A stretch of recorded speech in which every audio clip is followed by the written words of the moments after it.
everybody, and welcome to Wisdom Chats. I am Susie Verde, your host, and tonight we have a very special guest.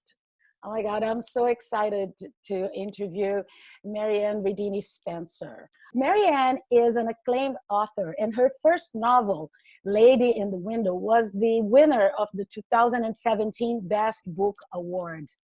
She's also a producer for film and TV, and she's the host of Simply Delicious Living TV. Ooh.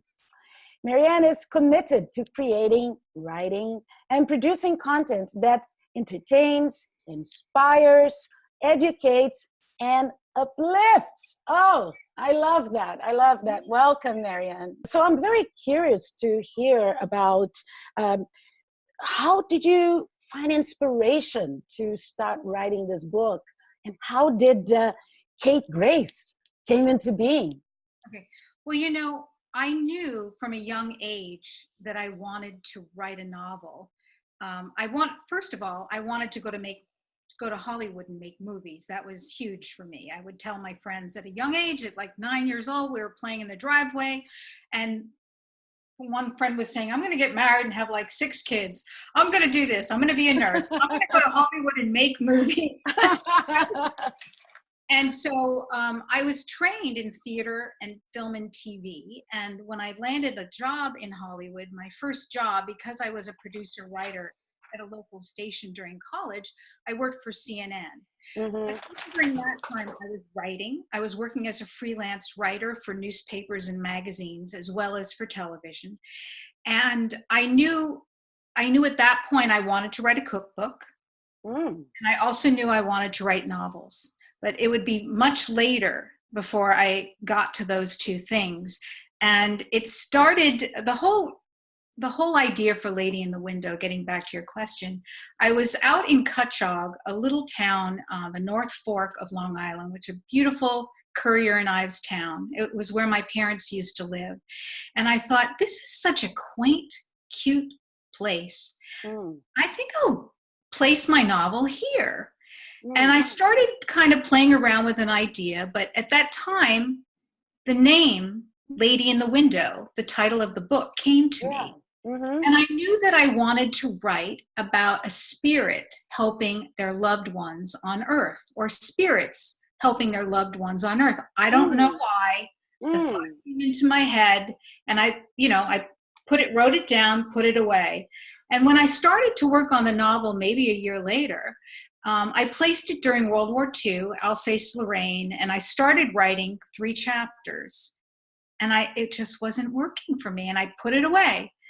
And in 2014, my family and I went for a vacation in Kauai. And as I'm walking, through Hanalei town, looking around, I'm thinking, this is the place. Because I could feel the mana is the term spirit in Hawaiian. And it was so peaceful, and I could just feel alive. I felt so alive there. And I thought, this is a place where someone also would come to heal, would get in touch. Because it's quiet. Even when you go from Princeville into Hanalei, there's a steel truss bridge. The rest of it is just beautiful greenery, stunning mountains, Pacific coast. And it's like, where am I? There are no buildings in sight. And you feel like you're going back in time. Right. It's untouched pretty much, Wow. And so I thought, this is awesome. And I just fell in love with the beauty, the flowers, the botanical garden. Now, my husband and I go to Hawaii all the time. We have a place in Kona. But this is actually my first trip to Kauai. I've been to the other islands. I had never been. So I thought, wouldn't it be fun to have the feelings that I'm having, seeing all these amazing places, and also put that into a novel, a woman's first time going to an island to heal. And so the character of Kate, she's a combination of a lot of different things, but it really speaks when I wanted to speak to women in their 20s and 30s and 40s, women, actually it could be almost any age, but women who are trying to find their way, whether they've had a life, they want to make some changes, even men, because I've had men read this book and it speaks to them too, and I love it. But I wanted a character going through change. Mm-hmm. How do you get through change? Mm-hmm. So that was really what I wanted to do. But you know, you said two very interesting things. Well, many interesting things, but that caught my attention especially. One was you mentioned the word spirit, and that was very. This is very dear to me because I also believe that you know, spirit is, it's such a key component of life and transformation. So that is for me, a very interesting part of your story is Kate is somehow going to have a meeting, a deeper encounter with spirit, or perhaps find her spiritual self in this experience of healing. So we are also talking about healing here. Right. And so how do you see spirit helping Kate to actually heal? What kind of healing are you talking about? I'm talking about healing and guidance. And Mm-hmm. when at the beginning of the novel, you know, there's in the first few pages, you get a hint of what's going to happen. Mm-hmm. And then it goes to her regular work life on the East Coast in Manhattan. And through a series of things that happened, I don't want to be a spoiler, but she does go to Kauai to do a story on a famous talk show host, and who becomes a friend. And later on, things unfold in her life that she had no idea. Right. She, you know, things happen. That's how life happens. Things, changes in work, relationships, family things, all kinds of things. Well, she goes through a series of things that change her life, and she really needs to regroup from it. So a friend offers her the place in Honolulu to stay. And through becoming quiet and meditating and just thinking, you know, it allows you to think. Sometimes when you're in a big city, I love big cities, but when you're running around every second and there's lots of noise, lots of activity, you don't always check in with yourself. Yes, you forget to listen within. Right. And so when you're in a place where you don't have to do any work if you don't want to, when you're taking time off, you're walking, you're going to the store, you're going to the beach, you're able to process things. Mm-hmm. And series of synchronistic events happen, little things happen that clue her in that spirit is talking to her. You know, she's listening to her intuition. She has dreams that are speaking to her that don't make much sense. So she has to kind of put the pieces together. It's like a little puzzle. Mm-hmm. And later on, it really makes sense. And I deliberately wanted to do that because I also believe that everyone can tune into their intuition, that everyone can tap into inner knowing, and spirit. Absolutely. Most cultures, religions believe in an afterlife. Mm-hmm. And so I completely do, and I always did. And so I think Kate learns how to kind of tap in and follow that in the subsequent books that are coming out. She does that even more, to where she's kind of solving other mysteries. And, but I definitely wanted to bring that spiritual element. That was my first idea that I wanted to write about.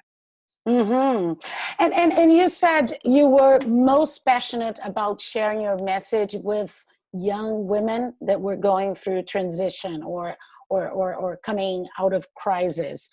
Why is that so? Well, because one of the challenges Kate deals with, and again, this could be women or men, any age, but most people get married in their 20s and 30s. They just do. They might be getting married later, but she has to come to terms with what she wants with relationships, personal. She's trying to find balance personally and professionally. So how do you do that? How do you balance those things? How do you connect with people and understand the same wavelength about those goals that you have? And she kind of is in a relationship that she has to really navigate and see, are we really on the same page? So all those things, and that's why I say, because I know before I was married, I dated and my friends dated, we would talk about all these things. And some of us got married later, some of us got married earlier, but I think they relate to anybody in who wants to have a relationship and a meaningful one, because you have to play the dating game. And how do you navigate that? So she has to navigate through that. And then her Uh-huh. own feelings about that. And then also finding her authentic place with her career as well as her personal life. So all those things. Yeah, I love when you actually mention the invitation that Kate actually had to find her authentic self. Mhm. And for me, the authentic self is the space in which um, basically it's beyond all labels. So it's beyond the label of the professional, it's beyond the label of the wife, or even the mother, or the friend or the community member. But it's that space in which someone really um, connects to their inner truth. Mhm. And right, and there's so much power in that space. So it feels like Kate, through this metamorphosis process, was able to access that space, that it was only hers, and that allowed her to really navigate life from a much beautiful, free-flowing way. Right. Because sometimes we do things in life because our parents wanted it or they Mm-hmm. our friends are doing it. But what do you really want? It may be different. Mm-hmm. Sometimes we're led into a profession that because it's easy, because we have a relative or a friend who tells us, is that really what we want? So she has to ask herself questions, and she ends up doing it. Life kind of makes her do it, but she's starting that process. And through going through this experience and allowing herself to feel and to think and navigate, she comes through to know the steps she has to take to fulfill those dreams and goals that she's kind of put on the back burner. And it gives her the courage also to speak her mind to other people of what she wants, of what she really wants. Mm-hmm. you know And why, just from the viewer's perspective, because my audience is really about women that are going through transition. So I think Kate is a wonderful example of how it is that anyone can go through a transition crisis moment and tap into that wisdom. I was wondering, what became possible to Kate from that space. So here we're talking about this woman who became so much more than she thought she was, Mhm. right? She was a successful businesswoman in New York City. And then by going through this process, she seems to have connected with her spiritual self. So is it important, on your opinion, that we do connect with our spiritual self sooner or later in life? I think it's vital. Mm-hmm. And I'll tell you why. And I've just read something recently which I thought was beautiful. When you're going through pain or change, to give gratitude for the Mm. things that you do have. And she does certain things, and her gratitude may be being with family and friends, Mm-hmm. enjoying a good meal, with family and friends, little things that bring joy to your life, and you're thankful for that. You're thankful for that good morning cup of coffee. When you give gratitude, it lifts you, and you kind of can get out of that depressed, sad state. And so she, in little ways, she does do that. But I also think that to get out of that state, you do have to acknowledge that you are the pain, and then you can move beyond it by allowing Mm, yourself those feelings, yes. by giving gratitude. So I also try to convey, I think, the ways to let yourself heal. But the spiritual part, that is so important. For me, in my life, I pray all the time. I pray every Mm, day. mm, And some people may meditate. There are all different ways to be in nature to pray, but I find that for me, praying to God is that relationship is so powerful mm. that it can help you. in all times of crisis and pain, and you can ask for guidance. You can ask God for guidance. God, Yes. What a concept, right? You can actually lift your heart and you can connect to something. right, I want to say higher, but it's not. It's not about higher, but I would say all involving, all right, present, right, all loving, right, that is interested in your success. right. And Yeah, committed to your success. I think sometimes when people feel depressed that no one is on their team or sad, I mean, I think they forget that there is a loving force Yeah. that loves them. Mm, It's there to support them. We just have to ask. absolutely. And then we have to be aware of the signs, the little synchronistic signs, and there are. And I know, and I write about it because that's the part of me that's in this book. Absolutely. Because I don't think I always knew, but as I've gotten older and as I've started doing more writing on the subject matter, I really see the connections, and it's awesome when Oh, can you share some with us? For one, this is a great example, and I use it in the book. As I was writing the book, one of my brothers gave me a box of things my parents had kept they kept boxes of little toys and cards and birthday cards that we had made or given our parents, and some of them were for us. And each child had a box. Well, the parents were moving, and my brother said, "Maryann, here's your box." Well, I put it away, didn't open it. But while I was writing this book, I opened it, and in it, there were these short stories I had written when I was 12 and 13. And they were really amazing. I was like, wow, where did I think of that? Or where did I get that idea? And as I read one of the stories, it was about a young girl, Jessica, during the Civil War, and her mom passes away. And the neighbor says, "Don't you realize, sweetheart, your mother is around you. All you have to do is talk to her. She'll hear you. Our loved ones live on. They're around us always." And that's exactly what I was writing about. And that's exactly when I had that thought one day when the title of Lady in the Window came to me.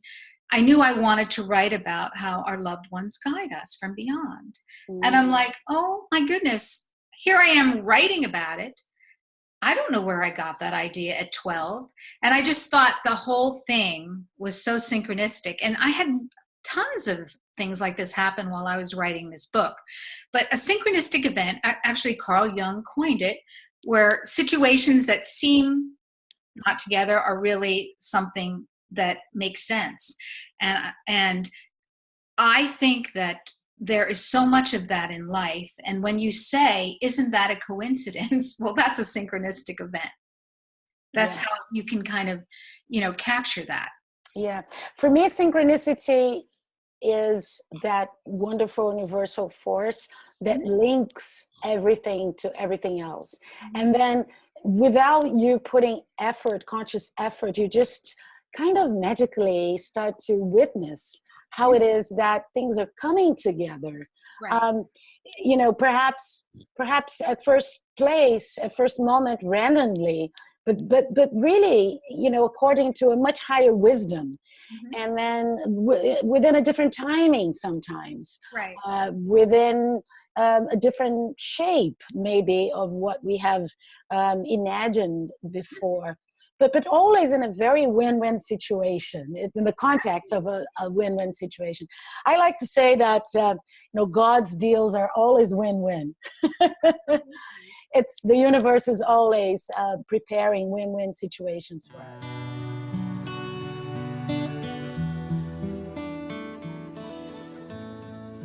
Kate Grace, the main character in my novel Lady in the Window, is a young woman who suffers a series of losses. And through those losses, she's forced to evaluate her life and how she's living it.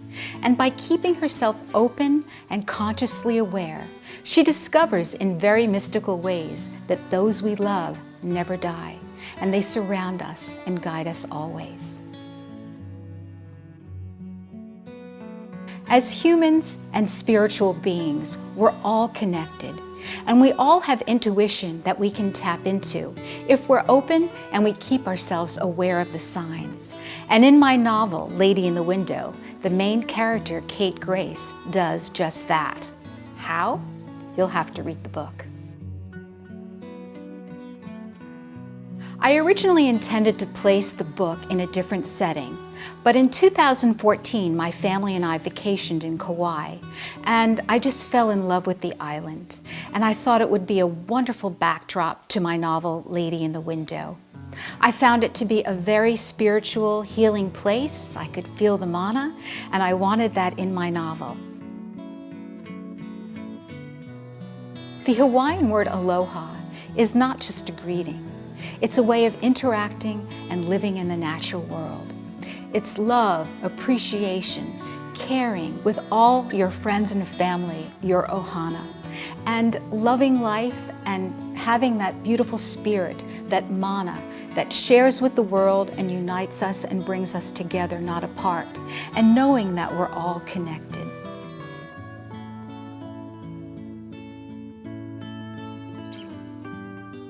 So I was wondering if that theme continues to be present in your other books, because I know you're now writing a book called Paradise Table, and another one that you just told me before we started to shoot this interview, The Secrets of Grace Manor. I'm so curious to hear about them. Sure.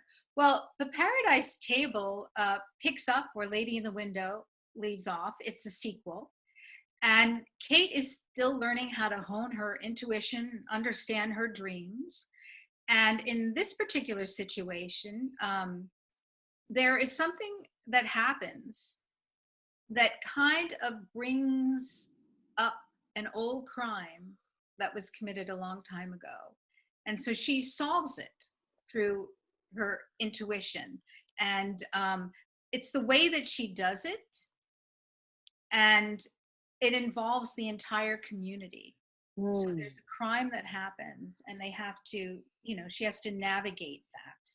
And I don't want to tell too much about what happens, but you kind of, she's constantly learning and developing her skills. So that is how she's continuing to move forward. And then she's also a writer in the book. So she's working on her novels. Right. And I can't really talk about Secrets of Grace Manor, but the thing I can tell you is it takes place in 2 different time periods. It takes place in present day in Hawaii, and also it'll be taking place in Europe in a different century. Wow, amazing. It will all tie together. Yeah. Because I love mysteries, and I read all kinds of murder mysteries and all kinds of mysteries. And right now, it doesn't necessarily have to be a murder to be a mystery, but there's things that happen that are mysterious, and there's little clues here and there that get you to the end.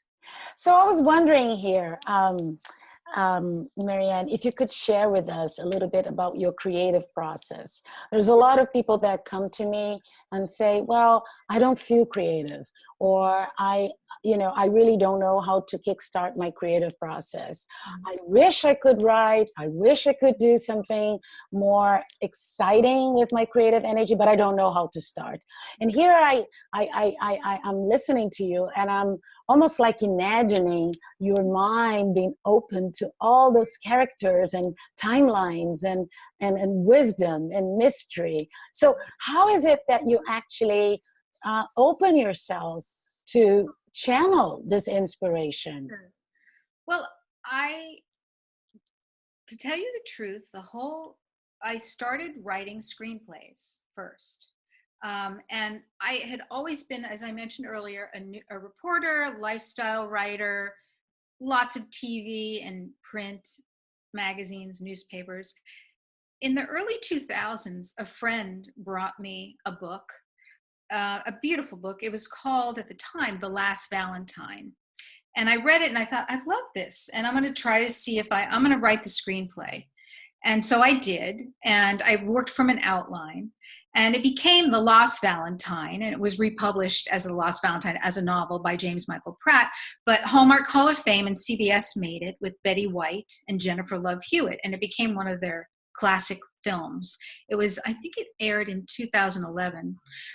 It took a while to get it off the ground, but after that, and I had produced a lot of TV and films, but I knew that after I had done all that, I wanted to concentrate on projects I wrote. So after The Lost Valentine, I started doing other things. And when I went to go write Lady in the Window, I thought to myself, I need to work from an outline, because I had thought, and I was cleaning my office this past weekend, and I saw some notes how I wanted to write novels. It's so funny.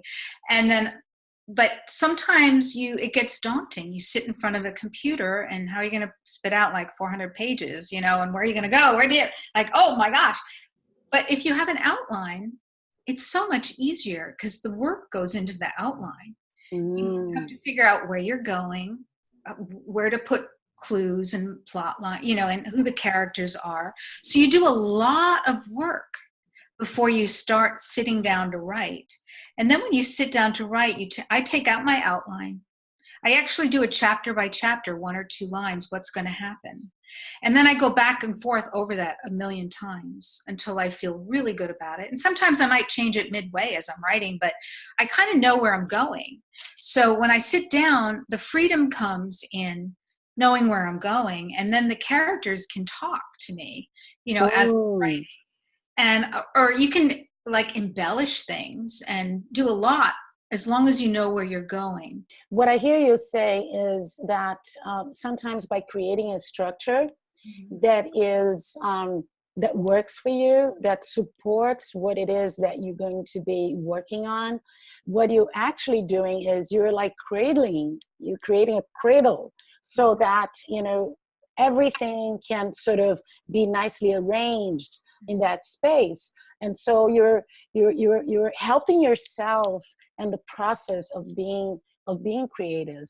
And I think that perhaps some people might do the free writing style, as you said, and it works for them. But in most cases, it can be so challenging to work from a blank canvas, and as opposed to, okay, this is what I am going to concentrate today, and tomorrow I'm going to concentrate on another aspect and another aspect and another aspect of my novel. And I think that can be applied to any creative endeavor, learning to wisely create that structure, isn't it? Like step number 1, step number 2. Like in positive psychology, we always say, the art of chopping it down to a format that is comfortable. Right. So that you can feel good about what it is that you're doing each day. And I also, besides doing that, I put myself on a schedule where I didn't want to have to be pressured writing every day if I didn't really feel like it. Also, I have other work to do. So I put myself on a schedule to write a certain number of pages a week. And if I sat down and wrote it all on a Saturday, fabulous. If I needed the whole 5 days to do it or 7 days, but I did a certain number of pages every week to the end of the book.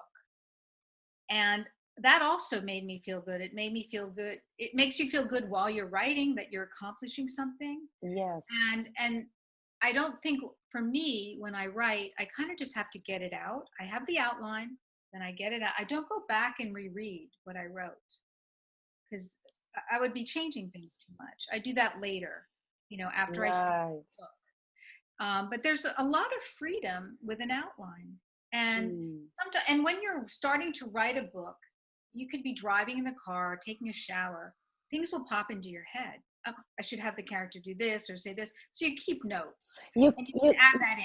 You're almost like inviting your intuition to work on your benefit by setting up an intention and consciously working on that intention. And it's a very practical and yet I would say spiritual way of putting things together, because you're really allowing all those voices to talk to you, this inspiration to talk to you, because you had said yes in the first moment, right? You said, okay, I'm doing it, and here's my outline, and here's my plan, and here's and it's, you know, in a way that works for you beautifully. So yeah, I love that.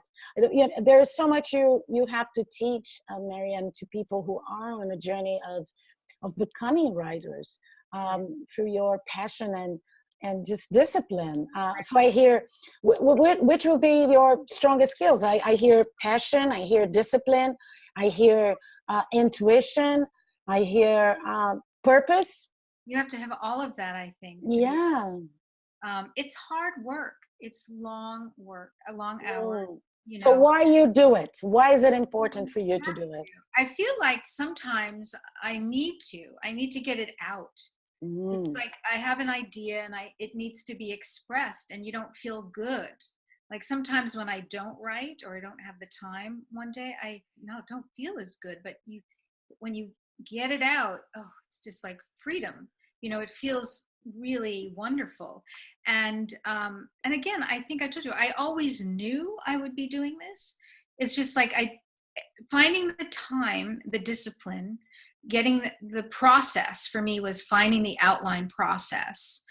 And that's what I use with screenplay. So then I just took that and changed it a little bit for this. And so I had kind of a blueprint that made me feel comfortable writing.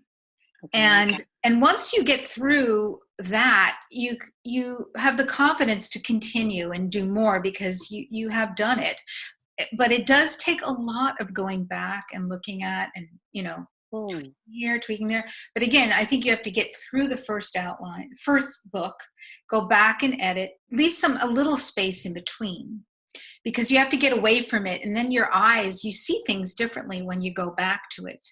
And then you put it away again, and then you go back to it. And then you also, with writers, whether you work by yourself and are self-published, or you work with a publisher, you have editors. It's important to get a good editor to give you feedback on what you're, you know, just, you may not see things, they may bring certain things to light to proof it, but also to give you some feedback too. I think that editors play a very important role for the writer. And I'm lucky I have a good editorial team. Absolutely.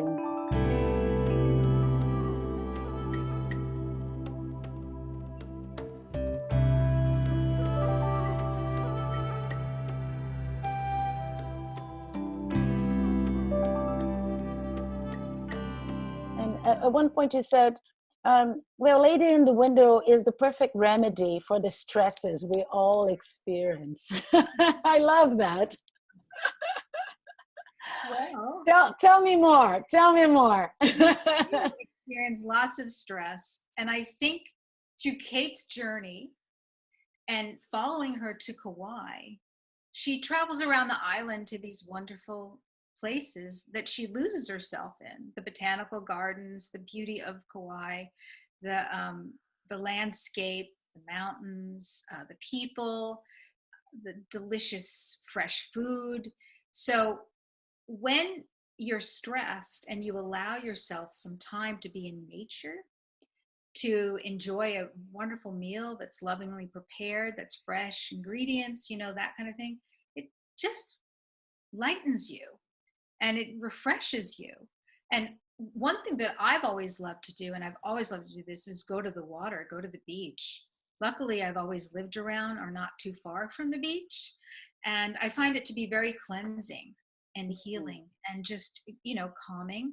But that's why going to Kauai, if you've ever been to Hawaii, anyone, or Kauai, I mean, how could you not stressed when you go there? It's just gorgeous. Right. And taking in all the greenery and the beauty, the exotic flowers. I mean, that'll put a smile on anyone's face. So, yeah. The way I see it is, it's really allowing yourself the space that nature has itself. So think about a tree. A tree just is. It's just exercising the beingness of being there. As a matter of fact, one of the most relaxing energy exercises that I do is when I'm near a tree, is to hold a tree is to embrace a tree, is to lean against a tree and let that energy that is circulating on the tree to circulate in my body as well. We almost like take for granted those easy practices, powerful practices. She walks down the street and she's in nature there and she feels it in her body. You know, that's how she connects also with spirit. And that's what I'm saying, the mana of Hawaii, you know, you can feel it if you allow yourself to. And she's also understanding the certain messages she's getting through feeling and the intuition because of certain events that unfold. And so she's able to connect that. And she actually feels things with her body. And besides a little bit of intuition, maybe dreams that happen or telling her things. So putting all these little pieces together from spirit or things that you can't necessarily see with your eyes, but you can feel. And you know. So I love this piece. I really love this piece. You know, this aspect of the process that you're bringing up now, the feeling body, and sometimes people are stuck. And they can't see you know, a solution or like the light on the tunnel or whatever you want to call it. But you know, part of the way that we can actually start the process is by feeling. It's getting out of the mind and letting the feeling body experience and tell us, okay, so what is wrong, and what would you like, and how could you breathe more deeply into that situation so that new solutions can come up. No, the feeling body is it's have been almost like separated from our thinking mind, because we were told that we need to be objective when solving problems, and in my experience that couldn't be further than the truth. You know, I'll give you an example. If you're going house shopping, let's say, or a new apartment, you're looking for an apartment or house, you go into a place and you just feel fabulous when you're there. You don't know why, but, oh, this feels great. You can go into another place and go, oh. Yeah. Same thing with meeting a person. I hate to say it, but sometimes you go, oh my gosh, the energy, you know, and then you meet someone else and it's like open and you feel, oh, wow. So many times people ignore that. You can ignore it, but I think people really need to listen to it. And if you get even a little voice in your head thinking, oh, there could be a problem there, some people, you could push it out. But, you know, if you listen to that and you see, wow, if I followed that, thank goodness I did, otherwise I would have had a problem. And the more you can do that, the more you can tune into those feelings that you all have, everyone has, and all those little voices telling us, no, I don't think you should go that route. Go the other way. And you don't listen. Oh, forget it. I want to go this way. It's shorter. And then there's an accident. And you're delayed 2 hours. Correct. You know, so we need to listen to that. And we're not taught to do that. And we really need to get in touch with that. And even while I was writing this book, after I wrote this book, I've been reading a lot on quantum physics and, you know, NDEs and all this, you know, there's so much more than what we see.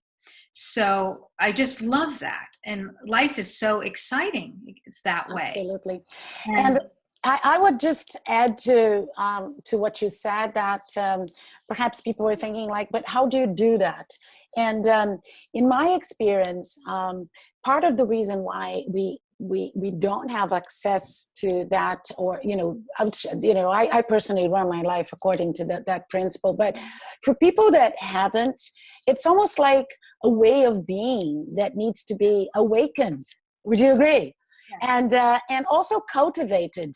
And people don't realize the importance of prayer, as you said, and meditation and a mindful style of living.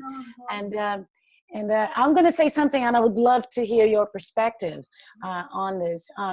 You know, for me, prayer is a practice in which you reach for inspiration, you reach for the divine, you really direct your consciousness towards,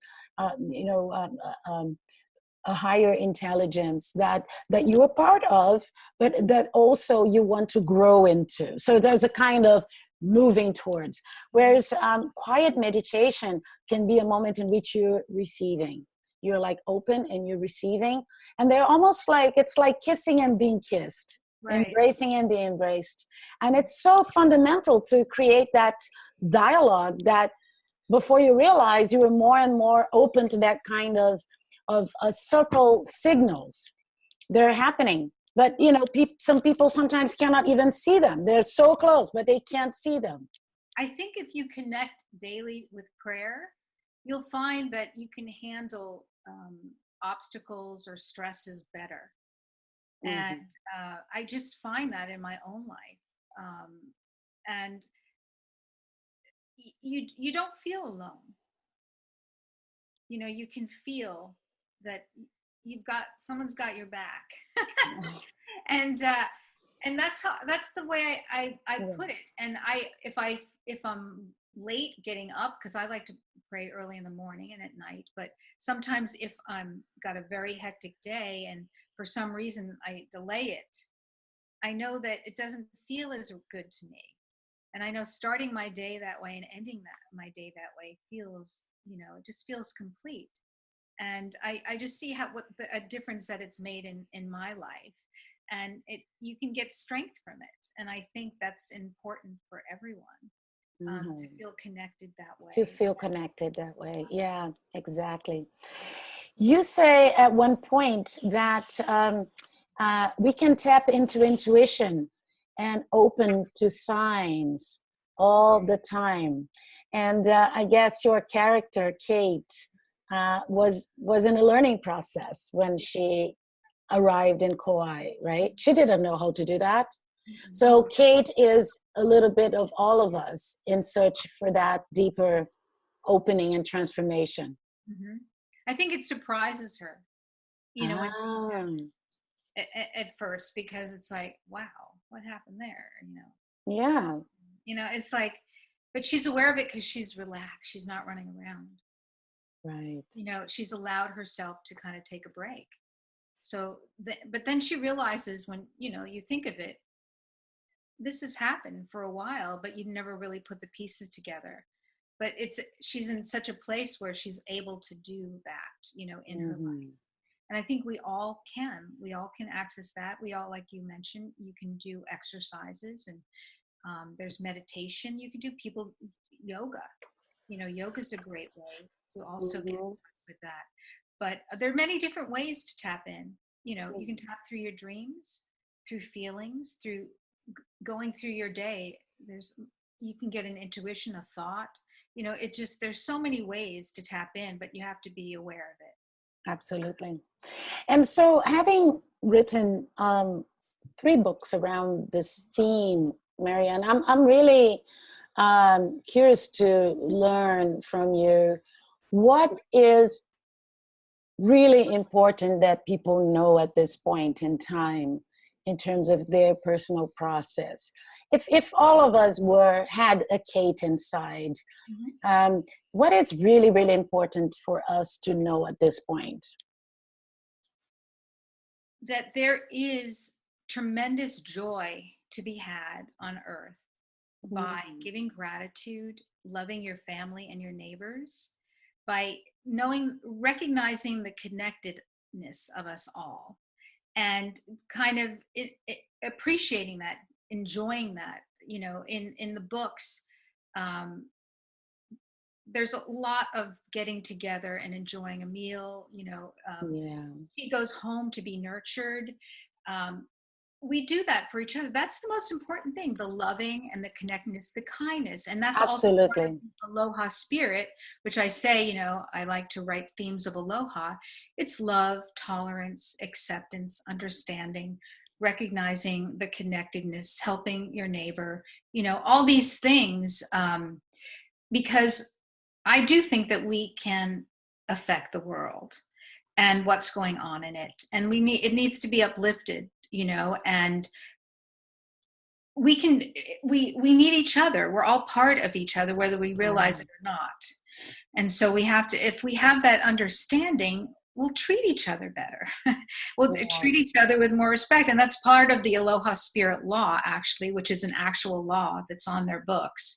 It was in 1986, the Aloha Spirit Law was ratified, and it's an amazing law, and you can Google it, the Aloha Spirit Law, but it's also on my website. I have it on there. What's its main fundament? It is how to treat people. And it is Auntie Pulahi Paki, she was a Kuleana, which is an esteemed, she was a poet and also a spiritual leader, came up with the meaning for it, and it eventually became law. And it's how you should treat one another, and with kindness, respect, understanding, caring, and not only how you treat one another and your ohana. Everyone is really our ohana.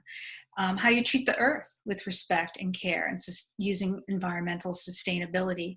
So it's the care and love and respect, and seeing that actually it's the God in one another, and that's how it needs to be. And she wanted to do that because she felt that a future world would look to Hawaii for healing. And I just thought that was amazing. Wow. Yes. And if everyone could live those principles, I know it's not, you can't really enforce it, but it was like a rule, a way of being that they wanted their officials, government officials, people in the public eye to act.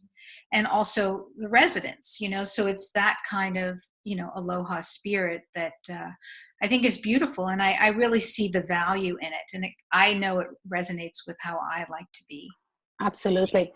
I just would like to reinforce what you just said, because, positive psychology these days is doing so much research on the value of many of the beautiful values that you brought up, the value in the values, but, social values, community values, ways in which we can not only deal with our inner life, but we project it in the outside world, and we learn how to relate to the other person and to the community and to planet Earth. And research is actually, scientific research is showing that this is the authentic path to happiness. So it has nothing to do with woo-woo, blah, blah, blah. No, it is actually, human beings cannot be happy by themselves. They need to have deeper connections with others, with community, and with the planet Earth. Right, and we all impact. Yeah, and we all impact on another. Yes, yeah. And I also, I know it's perhaps a little out of what you actually wrote about, but I know also Hawaii is very famous for Ho'oponopono, which is the practice of forgiveness. Oh, yes. That's huge, right? Who knows? Maybe it's going to be the theme of the next book. Something happens. I can't tell you, but there is a forgiveness theme going through the Lady in the Window. Yes. And it's very important because, again, we need to connect and forgive people. Usually with forgiveness, it involves someone a relative, a relationship, a friend. And we need to definitely do that to be released, because when we hold the anger and negativity, it can hurt us health-wise, but it hurts everything. And then that can impact, again, other people. But trying to rise above something, getting out of yourself, you're out of your ego, and realizing that how important it is. It's very healing for you and the person. And it is such an important thing, forgiveness. Absolutely. Yes. And it can impact so many people, even outside that particular relationship, right? Right. There was this experiment in a prison in Hawaii.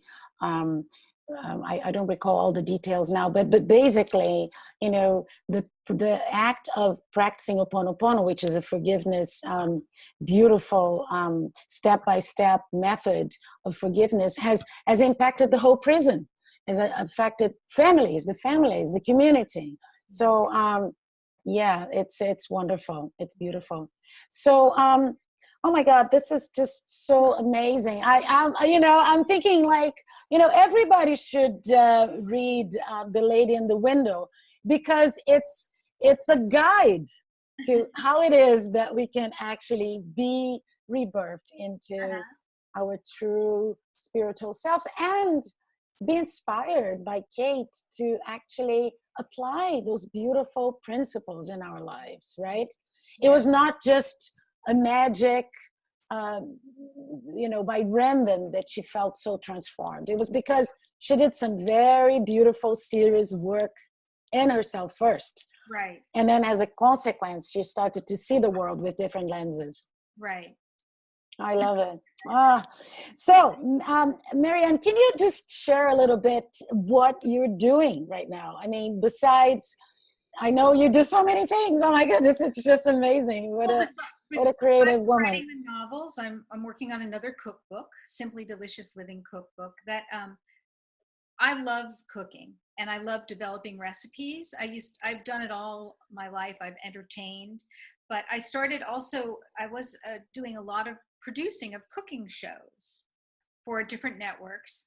And I had an opportunity to do one in 2009 or 10, and it was a very low budget. And so I said, well, I cook and I like to cook. Maybe we should just have me. Let me do the pilot. And that's what happened. I produced it, and one thing led to another. And now the show is on PBS in Southern California. It's on my website, my blog. And it's also in the Ventura County Star as Simply Delicious. It's like a print and video column, but I love creating healthy recipes with natural ingredients. It's fun, and I love entertaining. So those are my writing and my cooking. It's very different, but they're both creative, and I love to do both of them. And I'm going to do more with them because I can't stop. I mean, you're so inspiring. Yeah. Thank you. And it's all coming from this beautiful creative self, isn't it? I hear you say, I love to do this, and I love to do that, and I love to do this. And it's so important to get into that space, isn't it? Say again. I'm trying to do the things I love, because I have done many things that I haven't loved, or because I know. certain jobs or whatever. But I thought, I just want to do things. I want to try, this is a number of years ago. I wanted to do something I loved, and a lot of things came out of it, which I'm very happy to say, the Simply Delicious and doing the shows. But the writing is also a passion, and I do content creation for clients. Like, I do a lot of environmental programs, reporting, documentaries, showcasing other people and situations. But that's also Care of the Earth. I love how it all happened very synchronistically. Yeah. Because I didn't really plan to do a lot of environmental writing and production. It just, one thing led to another. Yeah. And it supports all the Simply Delicious living and eating healthy, organic farming, all that stuff. So I love it. I love all that. And I have other ideas. I work with different clients, as I said, doing content creation, but I'm also planning to do a nonprofit that is based on something that happens in my second book, The Paradise Table. So I'm working on the logistics of that, which will help feed the hungry and, the people in need, and just help people in need. I want to do that. So I don't know. I'm trying to get my calendar organized. Beautiful. Yes. Oh my goodness. So, okay, I hate to say that, but we're coming to the end of our talk today. We have to do more of. It was so more, nice. Yeah, absolutely. So wonderful. I was just wondering if you have like an important message for the viewers. Think about people that do not have access to that powerful stream of possibility that you have. And if you could just suggest, share a simple, beautiful teaching today or insight that would help them. Everything starts with your thought. And although you may not be in a place that you necessarily want to be right now, if you I'll give you this, go to a magazine, cut out pictures or words, and do something for personal and professional, or things you want to achieve or do, and put it in a little box. or put it in a scrapbook and look at it often. And it can even be the words like, if you want to write a novel, I want to write a novel, or I am writing a novel. Or if I want to travel to Paris, put the picture of the Eiffel Tower, cut out pictures that in different parts of your lives or things that you want to achieve. Don't worry about it. Don't worry about the little steps. See yourself doing it. Feel yourself doing it. Visualize yourself doing it, and keep doing that, and things will happen. Life will unfold to guide you. And there are books you can read. Shakti Gawain wrote one on creative visualization. I think Dr. Joseph Murphy wrote Positive Thinking. There's lots. So many. Oh my God, yes. There's so many. But it works. Yes. It works. You're setting goals for yourself. You could even write down goals.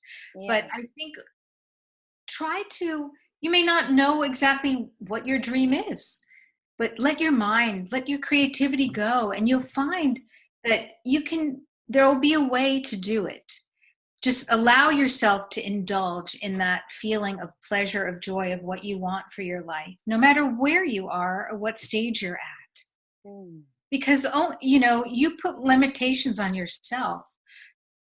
I know people who've gone back to college in their 60s, and gotten degrees. Yeah. I know one lady, 72, she was taking a class to get certified as a life coach. And I'm like, I love it. I love it. Yeah, I love it.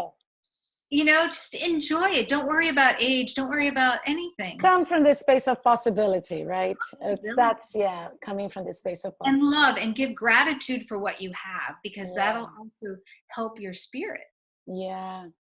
Oh, Maryann. Oh, that's beautiful. Thank you so much. Oh my God. Thank you. Thank you. All right. So our guest tonight is Maryann Ridini Spencer. She writes themes of Aloha, wonderful, juicy, Aloha. Oh, I love it. She's an acclaimed author, and you've got to read her first novel, The Lady in the Window. We've been talking a lot about that during this interview. If you perhaps need to go back and get more insights and pearls of how its main character, Kate Grace, goes through amazing discoveries. I think it's a beautiful metaphor of life.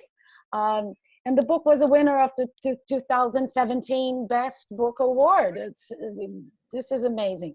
She's also a producer for film and TV, and is the host of Simply Delicious Living TV.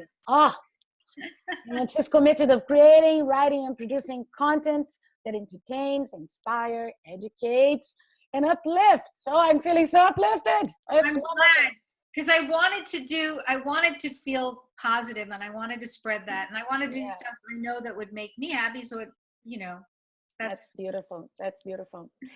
And you can find Maryann at her website. It's MaryannRidiniSpencer.com. Or maybe a simpler way is just to type AlohaWriter.com. Oh, Maryann, it's been a pleasure. It's I give you a lei to put around your neck. I give you leis to people. I go, Aloha. Oh yeah. Well, I hope I'll come to Hawaii one day, and I get to meet you. Yeah, it'd be wonderful. Okay, thank you very much. Good night. Good night.